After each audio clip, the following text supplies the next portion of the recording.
Ngayong araw mga mare, magluluto tayo ng gulay, yung tinatawag nilang tambog.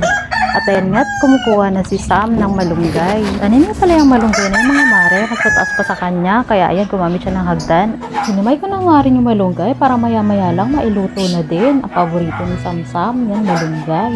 Natapos na nga tayo maghimay na malunggay, kaya naman si Jude ayan, nakikigulo rin, bisibisihan din.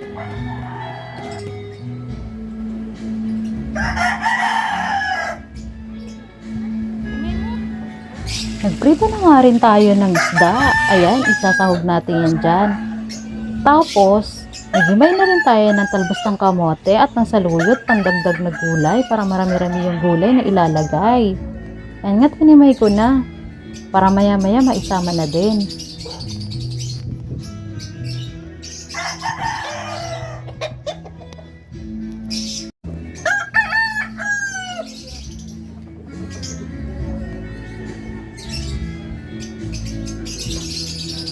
Ayan nga't makaluto na tayo mga mare. Ang sarap, maraming sabaw, masarap higupin yan at ang dami pang gulay. Tara, kain tayo.